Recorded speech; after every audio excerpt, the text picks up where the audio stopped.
And here we go. When does that bill come due again? It's hot out there. Let's blow them off the line of scrimmage. Headline, Los Angeles.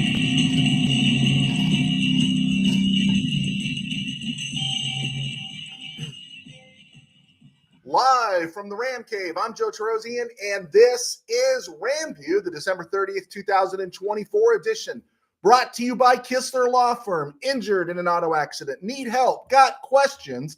Call Kistler Law at 661-206-6990. That's Kistler Law at 661-206-6990. And check out KistlerLawFirm.com. That's one word, KistlerLawFirm.com. Kistler Law, they've been fighting for you since 92. And by Temple City Auto Repair. Having some auto issues? Get yourself some John and Henry at TempleCityAutoRepair.com. And of course, this season by Benched the app. Never take a zero, never get a goose egg because you left a non-starting player in your fantasy lineup. Download Bench the app today and make that a thing of the past. All right. So I put this in my column today that I posted on Mid-Valley Sports, and I'll post the link later. Micah Gutierrez, I see you there. I'll promise, guys, when I get to this Rams section, I will get all the questions that are coming in. But here's the thing. What happened to the bill coming due for the Rams, right? Remember that? Rams win the Super Bowl. I got Steeler fan Rob giving me garbage a couple years ago. All the KBM, everybody. Oh, Rams sold everything in the future to get that championship. Now the bill's going to come due with draft picks and salary cap and all that stuff.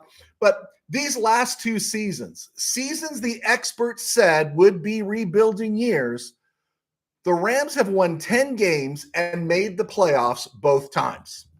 The only hiccup, which looks more and more like a brief one, was the 2022 Chainsaw Massacre along the offensive line, which would have derailed the 72 Dolphins, the 66 Packers, the 70 Steelers, would have derailed the 85 Bears, and it derailed the Rams in 2022.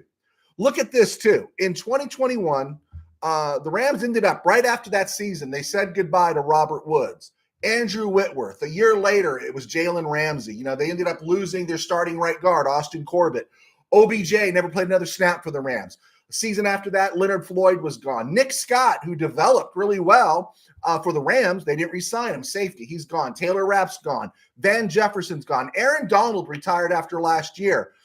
Matt Gay, who's probably been this side of Jeff Wilkins, the best kicker in Rams history, gone. Brian Allen, gone, who was Pro Bowl level in 2021. Darius Williams was gone, but then Darius Williams came back.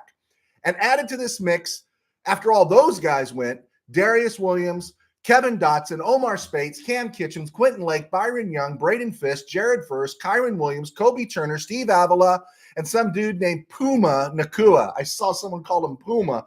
I never heard him called Puma. It's Puka, of course, Nakua. And that's pretty impressive for a team that's in a rebuild, right?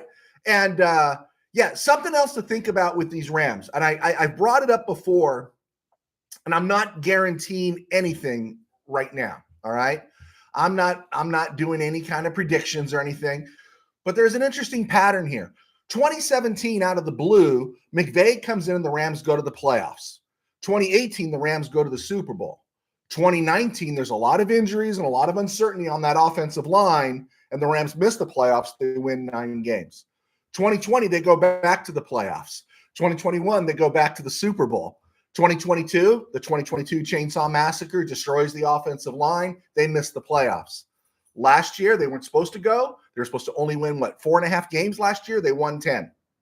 I think Vegas had them for 8.5 wins this year, and they've already won 10 with a chance to win 11. And so we see a pattern, and it would be kind of cool if this pattern ended up with the Rams back in the Super Bowl. A lot of stuff got to happen before that takes place.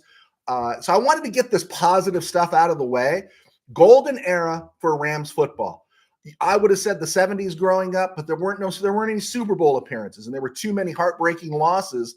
And yet now we're seeing, the Rams going to the Super Bowl, right?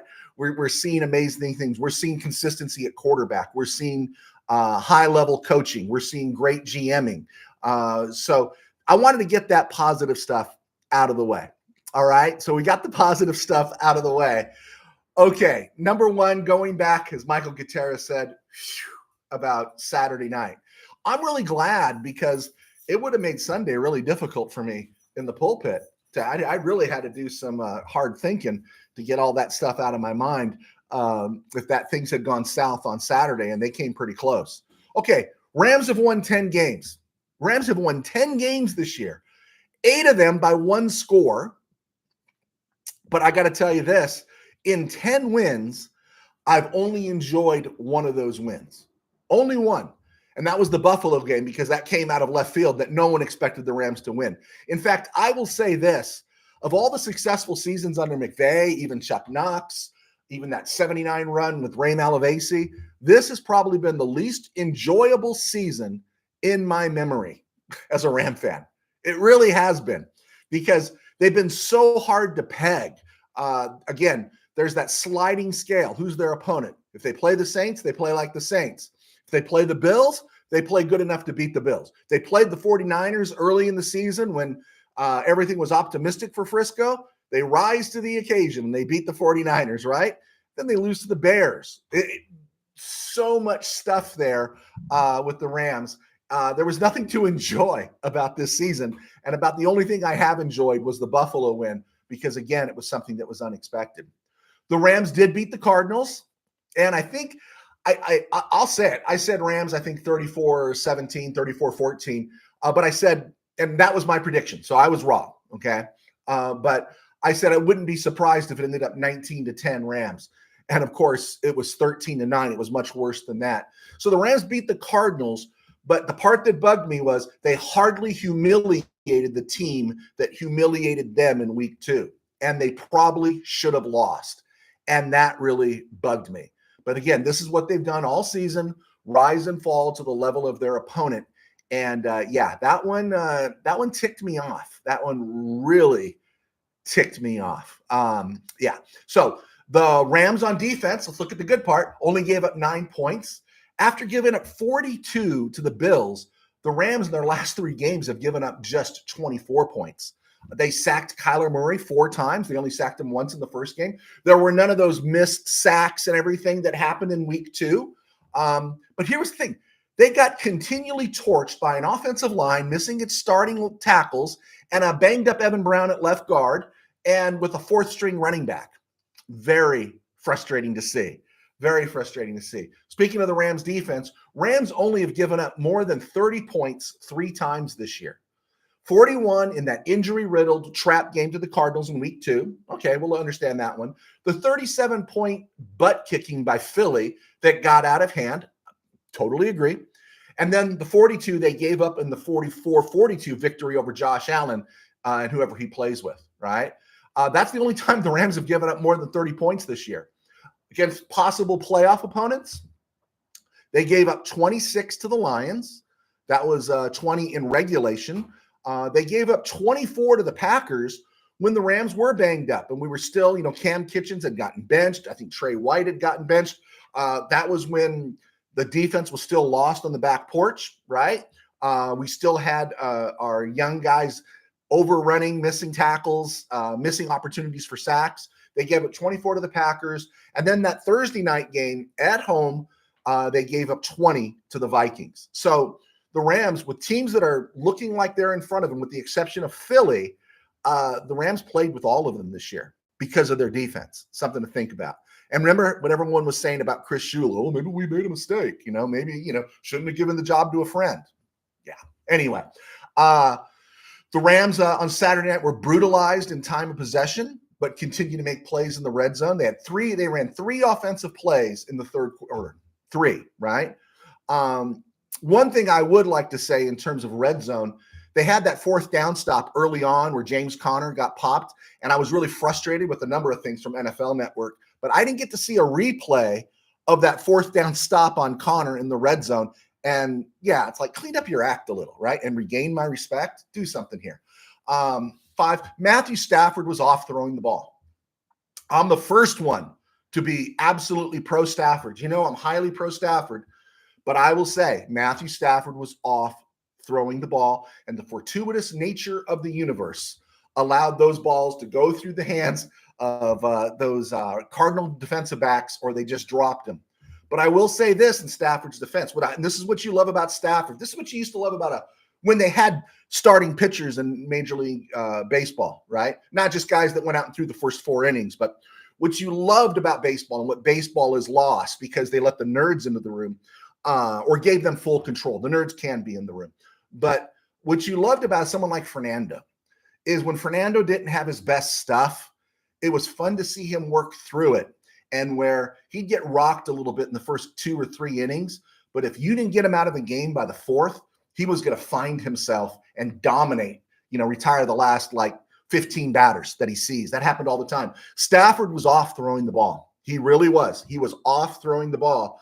But man, he just found a way. And he showed a lot of mobility in the pocket to keep plays alive. And by some of those throws he made, that one where he's moving to his left and threw back and it should have been picked, it was not a good pass. To me, I'm looking at Stafford with being sacked 28 times at the start of the season. He hasn't been sacked in over a month. Matthew Stafford's showing he's healthy, and we know that he'll have the ability to catch fire in January. Rams have Warren McClendon still on the roster, but they played Joe Noteboom, who was hit with 3 holding penalties and was silently screaming to all of us that he wants out of Los Angeles.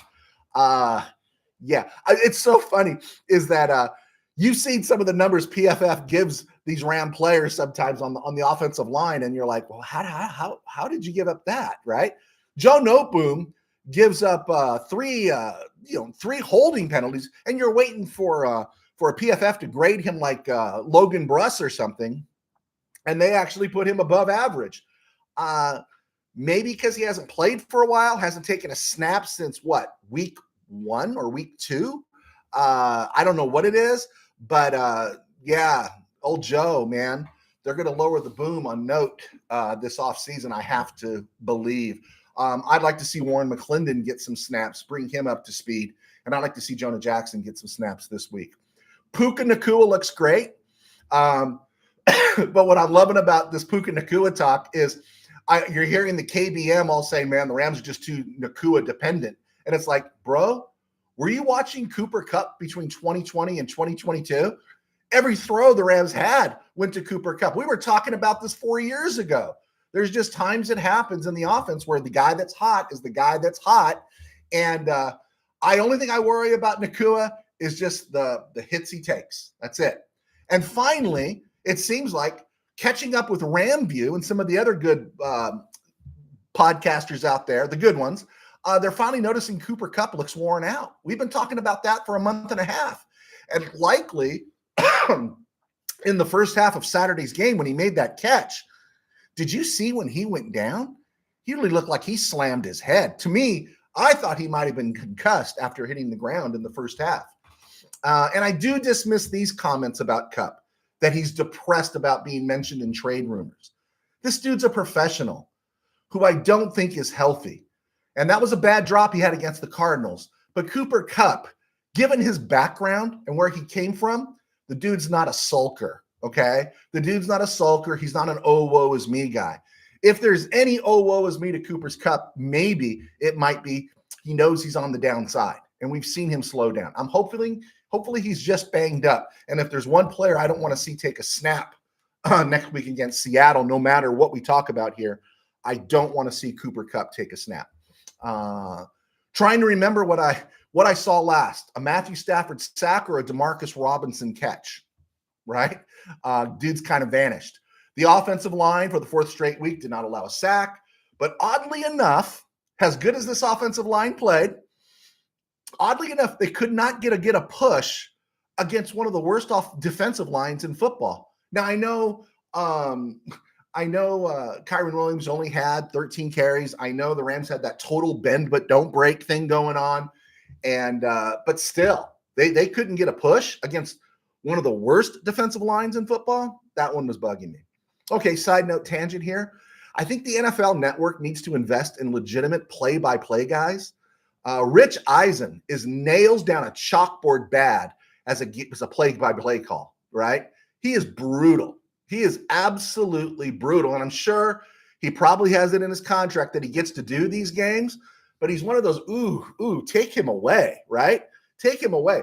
Hearing him and Kurt Warner, who was okay, hearing him and Kurt Warner made me long for the days of Jim Nantz and Phil Simms. And that was the worst tandem I'd ever heard, right? In fact, Rich Eisen makes Joe Buck sound like football's version of Vin Scully, if I'm allowed to say that. Kyler Murray made some great throws Saturday night, but I would never want Kyler Murray to be my quarterback. And it's not about lack of size or talent. And Kyler Murray makes splash plays, but he's not consistent. He's just not consistent enough. And we saw that on Saturday night. And that's the problem with the Cardinals. That's going to be the ace in the hole for the Rams going forward, because I think this Cardinal team is developing. I think Jonathan Gannon has this team playing hard. I think they're drafting well. I just hope they don't go out and find a way to sign Sam Darnold, which I don't think they will because of the money they're playing Kyler Murray. But Kyler Murray, again, we said it before the show on Saturday, or the game on Saturday. We said it on Friday in this last week's. He's the guy that's holding them up. Number 12, Rob Havenstein didn't play because of his shoulder. Should be back next week. But if the Saints beat the Bucks in that 10 a.m. window, please, let's just give him another week off. McVay, was obvious when you watch him in his postgame, was not happy as he talked up the defense. But he also wasn't happy in that victory against the Raiders either. And then the Rams came back 4 days later and played one of their best games of the year against the Vikings, who the Vikings are, wow, the Vikings looking pretty amazing right now. Now, I trust McVay enough to believe this offense will be ready in the second week of January. I have to, right? We have to give him that benefit of doubt. But it doesn't prevent us from saying McVay biffed it this week with his play calling. Up 10-9 in the fourth, driving, big play by Nakua, another slip screen, sets up first and goal at about the 8, and then McVay goes to the air instead of pounding the ball, right? Keep it on the ground, take a little bit more time off the clock, take another minute or minute and a half off the clock maybe, and if you got to settle for the field goal on fourth down, settle for the field goal on fourth down, but make it a battle of will and not a battle of somebody getting open in a confined space, because whatever was happening with the Ram receivers, they weren't getting separation. Demarcus Robinson has ceased to get separation. Cooper Kupp, we know where he's at right now. And everyone's going to focus on Nakua, right? They should have kept pounding the ball, right? And I think, as a couple of you guys said, they should have made Jonah Jackson, Ernest Keat, put him in at fullback. Did you see Jordan Whittington go in at fullback a couple times last night? Anyway, I thought McVay biffed some of those play calls. Cardinals HC, Jonathan Gannon milked every ounce he could out of his banged-up team. Total stud. Michael Hoyt, great block on that extra point. And I'm still looking for where the holding call was on him in the end zone on that Cardinal drive, right? Where was that? It was, as Jim Healy would say, he would say that call was of the horseshoe variety. Offensive line, Alaric Jackson graded out 74. Pass protection, Steve Avila, 88. Bo Limmer, 64. Kevin Dotson, 76. Joe Noteboom at 56. And then run grading. We know how well Kevin Dotson's been playing, but the only one that graded in the 60s for PFF was Joe Noteboom. Go figure. All right, go figure. But there we go. We got all that stuff out of the way. All right, guys. You guys are awesome. Thank you for waiting for me. Micah Gutierrez.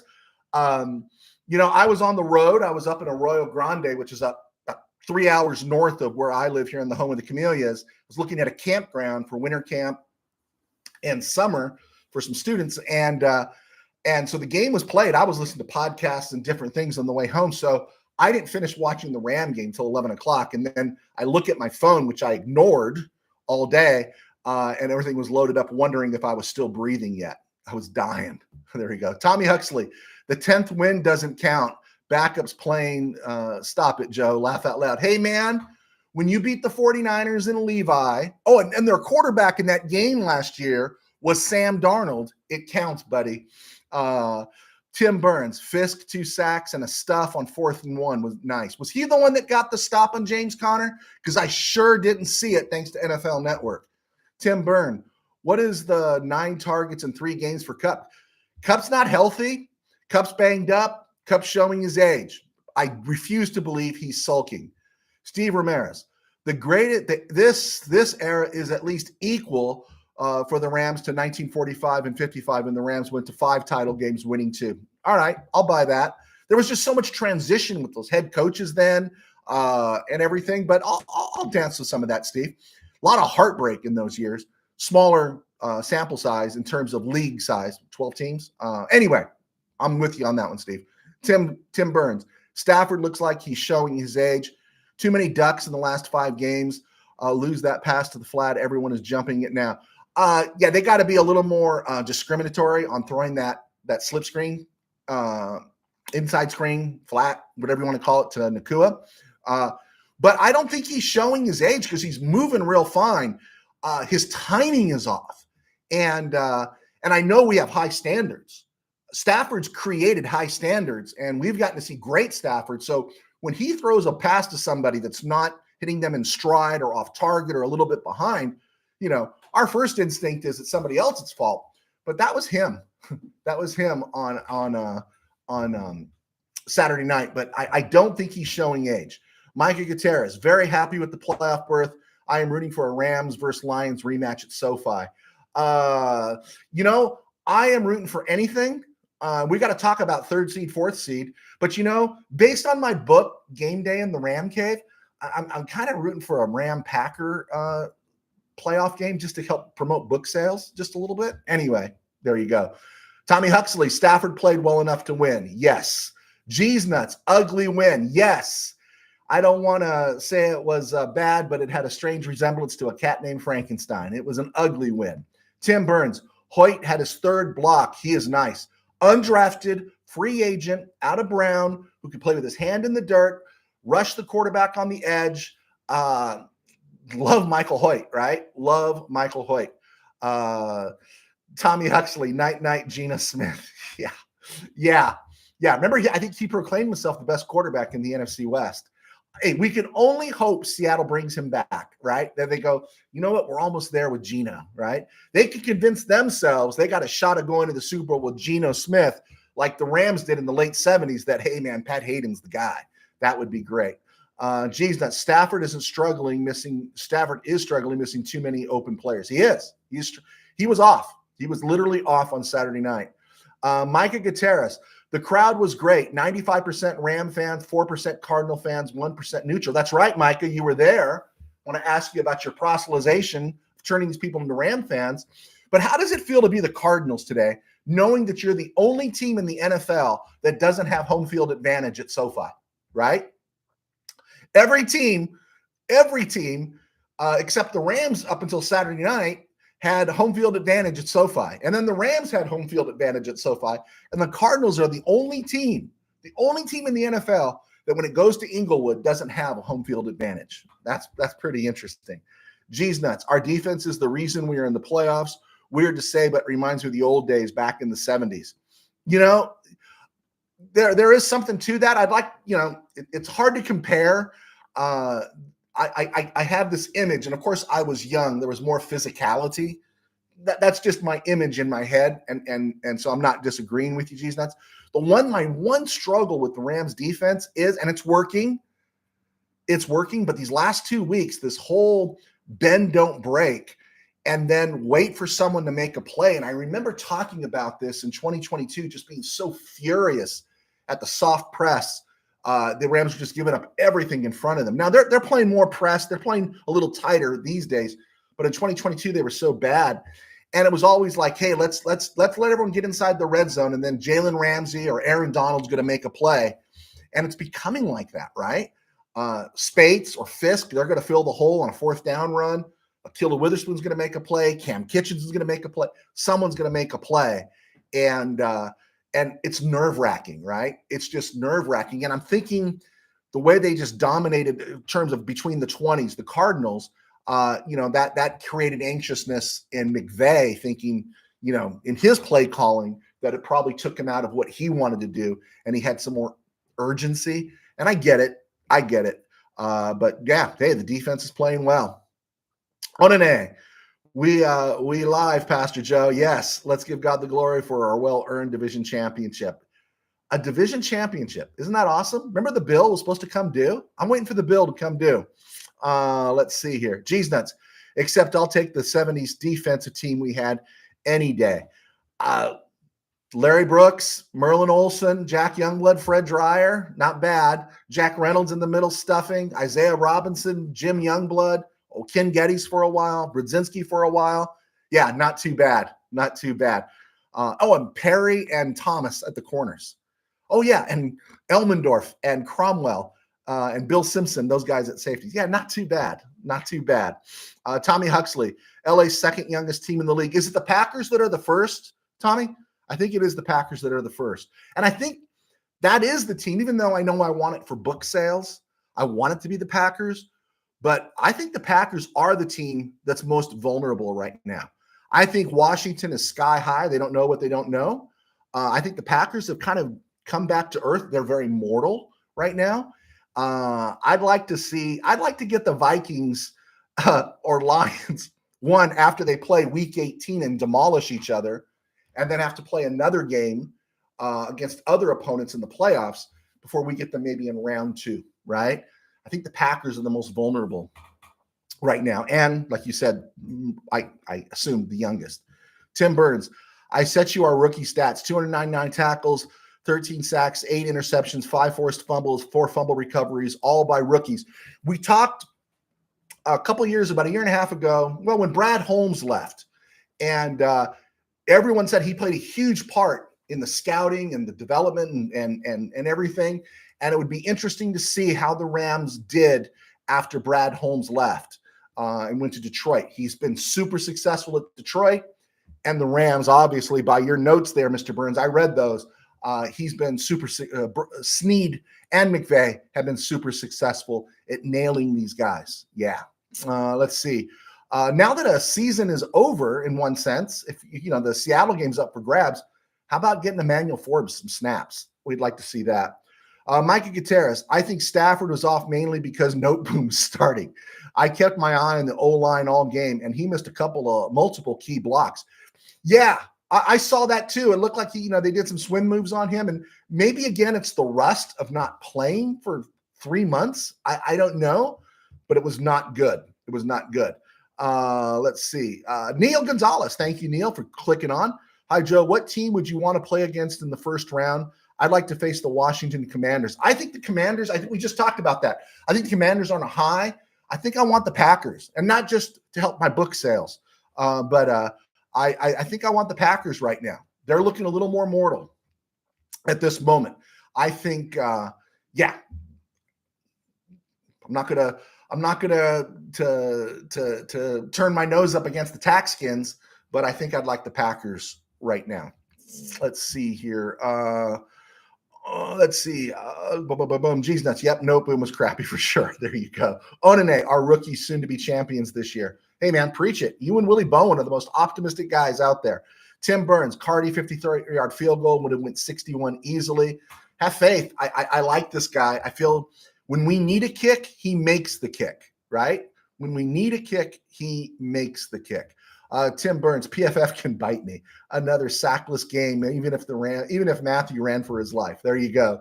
Mikey Gutierrez, special teams look great yet again, especially Ethan Evans. Whittington's playing fantastic. Xavier Smith is playing fantastic. Yeah, special teams are looking real good. Michael Hoyt's getting blocks left and right. So, yeah. Let's see here. Tim Burns, I love Warner even as a broadcaster, but he sounded bored. I think he was doing all the heavy lifting. Didn't anyone think Rich Eisen was horrible? Anyway, Tim Burns, kind of like Shador getting punked by the Mormons. Yeah, he got smoked. But I'll give credit to Shador and Travis Hunter and Deion Sanders. His players were out there. They played in that game when everyone else takes a powder. I sometimes I think it's hard call because you don't want that injury. And it's the NIT, right? Pretty much. These bowl games now are the NIT after the college football playoff. But to me, it says something about, hey, man, we were a team in August when we came together and we finished it together. And that's why I do have some trouble with these transfer portals, players leaving their teams as you head into the NIT. ESG, the Rams are going to rest, or are they going to go for that third seed? Okay, some of my thoughts on the backside here that I was going to talk about was was, if the Rams come out and win, they hold down the 3rd seed, right? And that means they might get a second home playoff game. 4th seed, they probably only get one playoff game if they win. But the problem with that is that Tampa Bay is hosting the Saints. Saints are kind of coming back down to earth. They lost in Vegas, and now they got to go to Tampa Bay to finish the season. Tampa Bay knows if they win, they're in, right? If the Rams win and Tampa Bay wins, Rams hold on to the 3rd seed.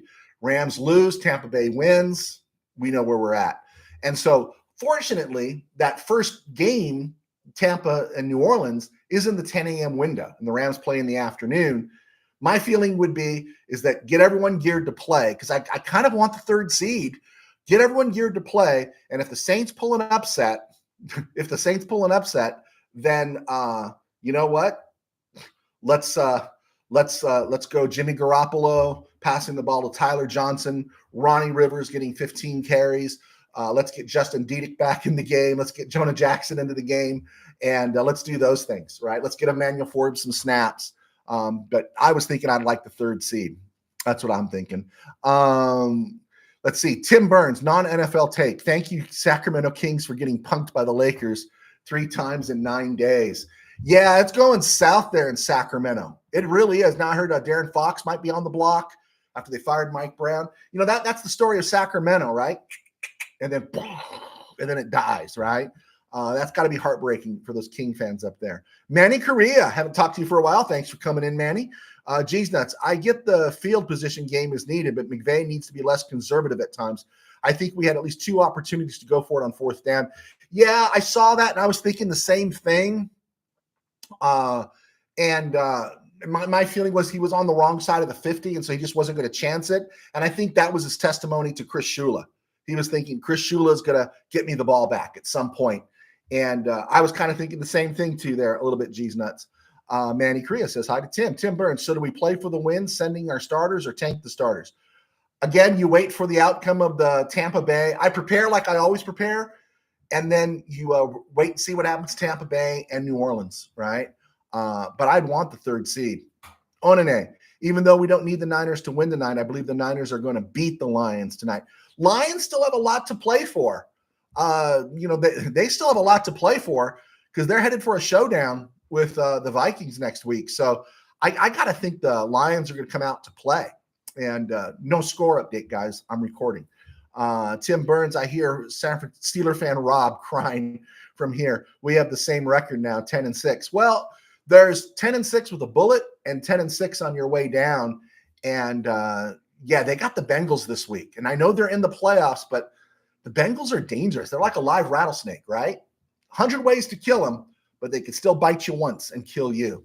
That's how I feel about the Bengals right now. Geez nuts. Yes, Kupp is a little banged up, but I think most of his struggles are due to Stafford not being on point and missing the open guys. Saw at least 3 plays where Kupp was wide open. I'm not going to argue with that, but we did see that one go through his hands.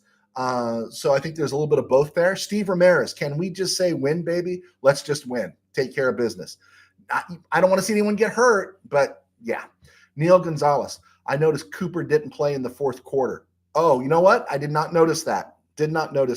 I saw him in at the end of the game when they were kind of in that semi-victory, trying to run out the clock on those last downs at the inside the 1. I saw him in there. ESG, if the Rams face the Lions in the playoffs, I hope McVay matches the aggression of Dan Gamble. That's a different story, right? Because the Lions to this point have an offense that can't be contained, where the Cardinals, the Rams could keep them in check, and so you knew you were going to get the ball back. With the Lions, you can't stop them before they score. So every possession in that case might count. So I think you might see McVay be a little more proactive on 4th down. That's my thoughts on that. Neil Gonzalez, was it a full SoFi? Because I saw empty seats at the very top rows. Ask Micah Gutierrez. Okay, there he is. Official attendance was over 73,000. There were a few empty seats, but a lot of people had standing room tickets up in the 300s and 400s. All right, there you go. Onene Vangasam, remember 2017 when we sat our starters out and the aftermath of that? I think we should keep the momentum going. I think there's a lot to be said about keeping the momentum going. I think there is. Momentum going, risk injury, right? Momentum going, risk injury. Start them for a half, pull them out. Start them for a series of drives, pull them out. But it'd be nice to see the Saints do us a favor. Okay, around the NFL and other places, guys, thank you for those questions. Best part of the show is you guys. I like the college football playoff. I think it should expand to 16 teams, and I think there should be there should be 2 rounds of home games. I think the home games are great, and I think it's good for the fan base, right? But what's left of the bowl system, the Pop-Tarts Bowl and what everyone's talking about nowadays, they're the NIT. It's the NIT now, and I didn't even watch the USC and Las Vegas Bowl. Just didn't do it. I got it recorded. I'll probably watch it at some point. Raheem Morris last night, everyone's giving him heat. He did roll the dice, and he came up craps. I kind of give it his reasoning. I'd get it a little bit more if there was 1 timeout left, but I think he had 2 in his back pocket. And he might have been asking a little too much of his rookie quarterback in just a second start. But I believe fans and the KBM are only coming after him because it's fashionable to come after a guy that, has a couple of timeouts he's sitting on. And I just didn't think it was as egregious as Matt Eberflus and all that happened in Chicago earlier this year. Just my thoughts on that. Speaking of that game last night, tangent here. Was it just me, or did the moment of silence for Jimmy Carter last night feel like it was more of a half moment of silence for the 39th president? That was a pretty quick moment of silence. Anyway, throwing that out there. Coaches on the hot seat, Black Monday looms, so keep an eye on that one. And we're going to do a show between now and Friday. Somewhere in there. I don't know if I'm going to do it New Year's Day, the day after New Year's, somewhere. I'm going to try to do another show.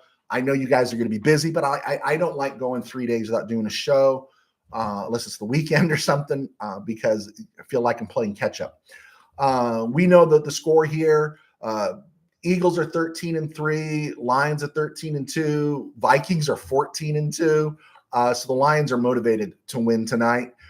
Falcons and Buccaneers are the only spot open. Tampa's back on top. AFC playoffs, Chiefs, Bills, Ravens, Texans got it all. Right now, Steelers, Chargers are in. And then you've got, here's the interesting part. Bengals beat the Steelers. Steelers go to 10-7. Chargers beat the Raiders. They go to 11-6. And that means the Chargers would get the Texans in the first round. That's a great motivation right there for Jim Harbaugh's bunch. And I wouldn't want to play the Chargers right now. Chargers feel kind of scary, even though they're the Chargers.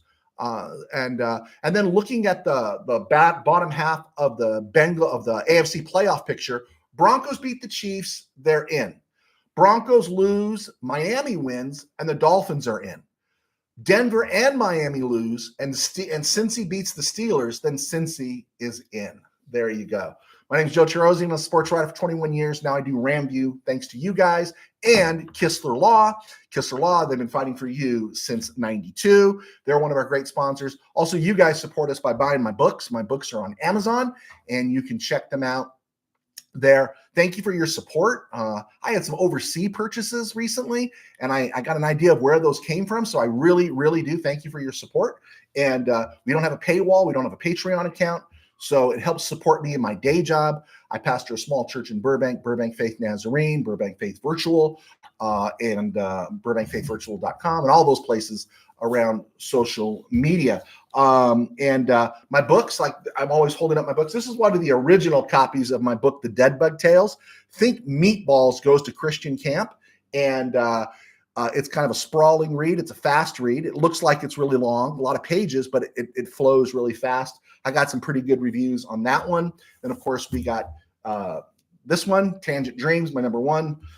And then this one right here is gotten some good reviews. Sin Virus, think The Walking Dead meets Christianity. And all these things help support us keeping this show going. So thank you for your support. All right, college football report. I'm going to make some predictions right here. Let's see. Notre Dame, Georgia. I'm going with the Irish. Steve Ramirez is happy about that. Ohio State at Oregon. I can never root for Ohio State. I don't even think I would root for Ohio State if they played the Russians. So I'm rooting for Oregon in the Rose Bowl. Texas gets Arizona State. And every time people have doubted the Sun Devils, Texas should smoke them. But every time people doubt the Sun Devils, something happens there. And on top of that, every time people give too much credit to the Texans, they're like the Chargers of the of the college football world. Every time you start to believe in Texas, they let you down. And I think this one's the Peach Bowl, so I'm going with the Sun Devils. Penn State gets Boise State. The easy bet here is Pennsylvania, is Penn State. I love the state of Pennsylvania. It's one of my favorite states. I've driven all through it. I've stayed away from Philly and Pittsburgh, but everything else in Pennsylvania is awesome and beautiful. Happy Valley is gorgeous. But I'm going to root for the Broncos, and I'm going to pick the Broncos in the upset here because I think it's good for college football for ASU and Boise State to win. But I'm not going to be upset if Drew Aller and Penn State beat the Boise State. So there we go. Not going to get into, of course, Rams Seahawks until later this week. Looking at Rams offseason needs, everyone's talking about a receiver. I think absolutely it's true. Rams should be looking at a receiver, but I would only make a move for a big time receiver this offseason if, of course, he fits the Rams culture. Now, you could take a prima donna or a former prima donna looking to hang on like OBJ, right? OBJ got to stay in the league because he was a good citizen with the Rams, had a nice first half of the Super Bowl, and he got to hang around the NFL for a couple more years. But I don't want to take, and I don't think the Rams would. They're not going to take a prima donna. They're not going to take a George Pickens type, right? So that's one thing. And then, of course, if he not only fits the culture, if his contract is in line with the Rams Super Bowl window. A lot of talk about Garrett Wilson. I've seen memes with Garrett Wilson coming to the Rams. Garrett Wilson has 1 year left on his rookie contract, and then the Jets hold his 5th-year option. Look at him as a player. You know he can catch the ball. You know he's an amazing talent. I check him out as a blocker. He's a decent blocker. He's probably equal to Kupp right now, and he's less than Puka at this point. Yeah, he'd be a great addition, but how are you going to get him, and what's it going to cost? And you know what? The guys coming out in the draft every year, they might not be Garrett Wilson, but they might be an incredible simulation. So I could see the Rams spending some draft capital on a wide receiver this year. I think they're going to have to. I don't think you can trust Nakua's health, even though he's young. I think we've seen the slowdown with Kupp, and Demarcus Robinson gone. Tutu Atwell, I'd love to bring him back, but he's going to want to play at some point, right? And he's a great gadget piece. He's a great specialty piece. But I think he's going to go too. Rams are going to get a nice 6th-round comp pick for him. And then, Tyler Johnson, and then maybe Jordan Whittington develops as the 3rd receiver. But just something to think about, especially as people talk more and more about it. It's true. Separation from your girlfriend or your wife's not a good thing, but separation in the passing game is a must. Cornerback remains on the list, as well as another interior offensive lineman. Yeah. All right. Let's see what we got here. This week, I was, as of tonight, 12-3. I've won 167 games this year. My picks, I'm about 13 away. I need 14 more wins to be better than I was last year. So that's cool. We talked about all those games on Wednesday and Thursday. Saturday, Bolts played great on the road. Bengals are out of their mind right now. Bills did what they needed to do against the Jets. I was surprised Titans beat the Jaguars beat the Titans. Raiders in the Ken Stabler Bowl, they came out to play hard. Colts Giants in the rematch of the greatest game ever played, the Rick Volk Bowl. Giants just upset the apple cart there. Colts are done for the season. I think the Colts will be looking at a quarterback. Cowboys, Eagles, 41-7. I think the Eagles, if they're thinking Super Bowl, Saquon's got 2,000 yards. Why do the vanity thing? Why do the vanity thing? And I'm saying this also, the one motivation the Giants might have at 3-13 playing the Eagles is Saquon's not going to break the record against us, right? Why subject him to those hits? Why? Personally, subject him to those hits, because if the Rams face the Eagles later in the playoffs, I want a banged up Saquon Barkley. Jalen Hurts already is in concussion protocol still. He'll probably be back, but we want to see these injuries pile up, or those aches and pains, not injuries, pile up for the Eagles. Panthers, Buccaneers. Buccaneers are flying. Dolphins, Browns. I was surprised Tua didn't play, but Tyler Huntley got them to win. Fortunately, they played the Browns. Vikings, Packers, the Carroll Dale Bowl. Packers made a move, but the Vikings held them off. And, of course, the Taxkins in the Joe Washington Bowl. We talked about that. All right. I think we're good. I think we got everything in. It was a stone groove, my man. There we go. All right. Let's see what we got here in some last-minute questions. Let's see. Remember what Coach McVay said, Onene. I don't think he's going to sit his starters. I do not know what he's going to do. I do not know at this point. Mikey Gutierrez, I want to see the starters for the first quarter. Give Puka his record, then let Jimmy G cook. I don't even want to see Puka play, to tell you the truth, unless we really want that third seed. I don't want to do it just for a record. I just don't. And I think Puka would get it. Michael Negretti, hola, Pastor Joe. I hope the Niners lose, but I can't stand the Lions coach. He's too cocky. I love Dan Campbell. I love him because the KBM hates him. He's such an alpha, right? He's so not what 21st century males in America or in the Western civilization are supposed to be. And they can't stand him. And the soy boys can't stand him. So that's why the KBM can't stand him. That's why I love Dan Campbell. He's very alpha and changed the culture there in Detroit. Absolutely changed it. And so, no, I want the Rams to beat the Lions. But if the Rams don't go out of the NFC, I have no problem rooting for the Lions, right? I have no problem there. I like Dan Campbell. Dan Gamble, as some of you folks might call him. Let's see. Tim Burns, Scataboo, baby. Yeah. You have a feeling about ASU there, Mr. Burns? Neil Gonzalez, I hope the Rams offense picks up considerably in the playoffs. McJay should open the playbook wide open. Everything should be on the table. Play conservative when warranted, but open the playbook. I'm curious to see, what is going on in McVay's, because he wasn't happy, right? Because that's on him. You could say LaFleur's the OC, but we know it's McVay. Boise State gets the win. Okay, I hope so. Onene, Dan Campbell will always protect his integrity, even though it will cost the team the game. Ooh, there you go. Steve Ramirez, sign Higgins. Isn't Higgins, Steve, going to be multo dinero? I mean, that's a lot of bones there to sign T. Higgins. Draft Tyler Warren. Okay, so we draft Tyler Warren, and then we take the loss on Colby Parkinson, because it's not going to be a big loss. Is that what you're saying? If that works, I'm great. Micah Gutierrez, also worth noting, Demarcus Robinson has never missed the playoffs in his entire career. Re-sign him. Okay, we can re-sign him and put him on the practice squad. Okay, there you go, Micah. Onene, Dan Campbell, fourth down man. That's his integrity. Laugh out loud. Tim Burns, glad the Lakers got rid of Russell twice. Snitch, and he broke the code. Wasn't good for a teammate standpoint. I heard he was a snitch, but what was he a snitch about? I don't even know, because I haven't been following the Lakers for years. Mike Gutierrez, if we drop to the fourth seed, we either play Detroit or Minnesota.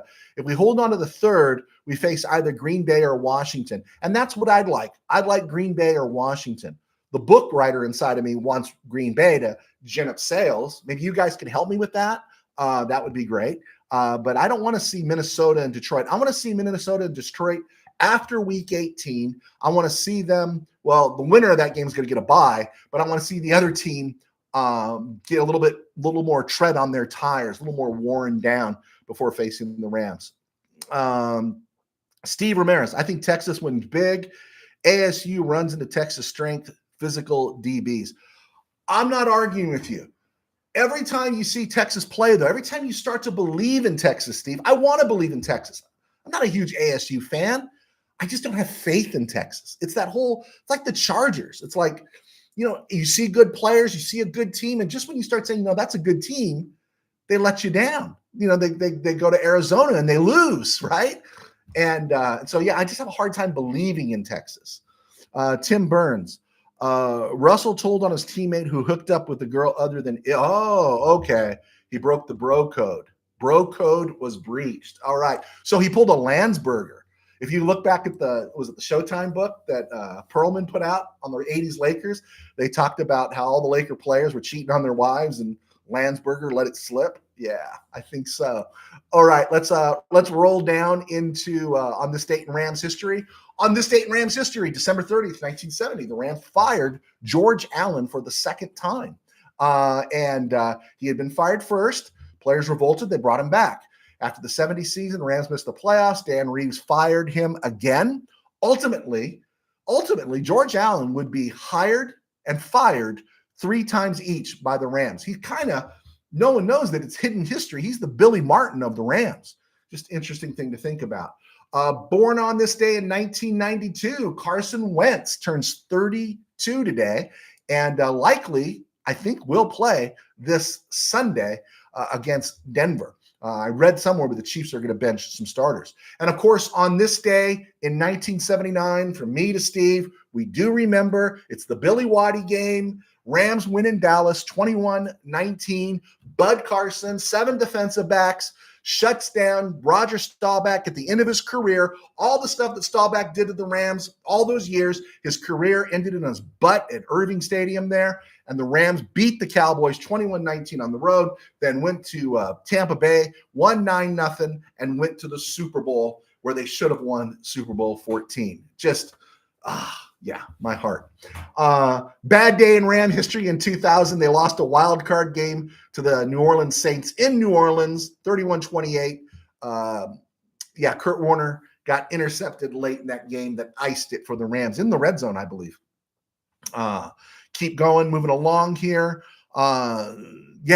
Tomorrow, December 31st, this might be a good day for Rams fans because someone got to go on to find out what else is in life. On December 31st, 2022, the Rams decided that 2023 was going to be Bobby Evans free. And the Rams waived Bobby Evans December 31st, 2022. He kind of hung around a little bit. I think Kevin O'Connell gave him a cup of coffee there on a practice squad with Minnesota. I don't know where he's at now, but maybe he's putting his degree to some good use. December 31st, the forgotten playoff win in 1978. The Rams beat the Vikings. Remember, lost in 74 in Minnesota, lost in 76 in Minnesota, the Mud Bowl where it just felt like the Rams were cursed in 77, not forgetting 1969 in Minnesota. And in 1978, Rams finally got the Vikings at LA in decent weather, and they crushed the Vikings 34-10. I believe that was Fran Tarkenton's last game. Did he play that game or was it a Tommy Kramer game? I'm not sure, but the Rams killed him. And then, of course, we thought everything was great. They play a scoreless first half against the Cowboys in the NFC title game, and then they end up losing 28-0. Yeah, something to think about. 1989, December 31st, Rams win in Philly. Clyde Simmons was promising to wreck that Ram offense. Greg Bell had a big game. Zampese's offense did well. Rams win in Philly 21-7. They win the next week in the Meadowlands on the pass to Flipper, and we thought this was a team of destiny. And then the Phantom sack happened. Roddy Lott tipped away a flea flicker pass, and nothing was ever the same again until 2016. Let's see what else we got here. Curious stuff. Okay, curious stuff.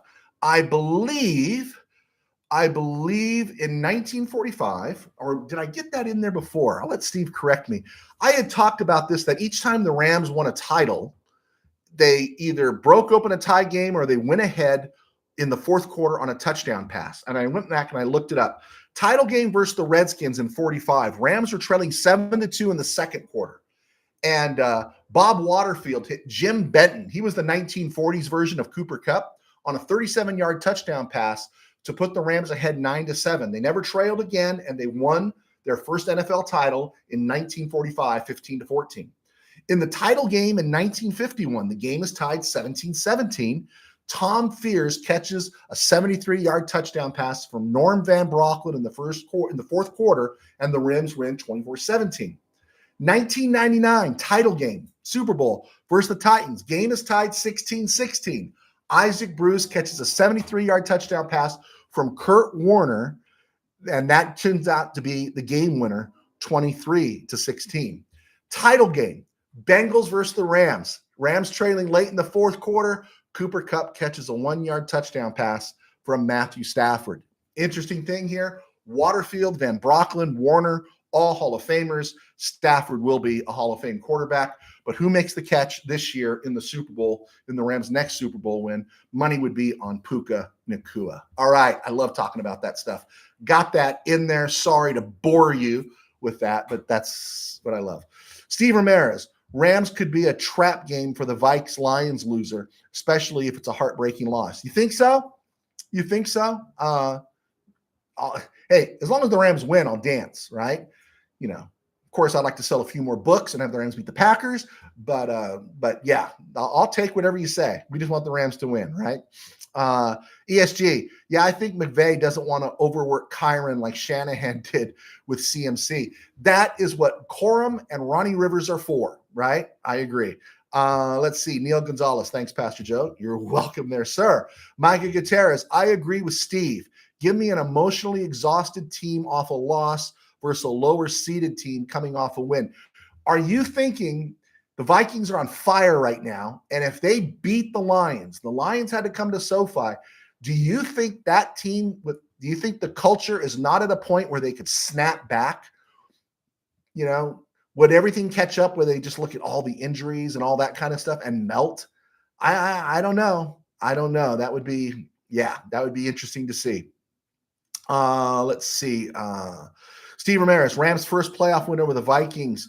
Tark played, took a knee on his last game. I was there. All right. So the Rams not only finished the career of Fran Tarkington, they also finished the career of Roger Staubach in successive years. Put that in your pipe and smoke it, right? How's that? That's not so bad.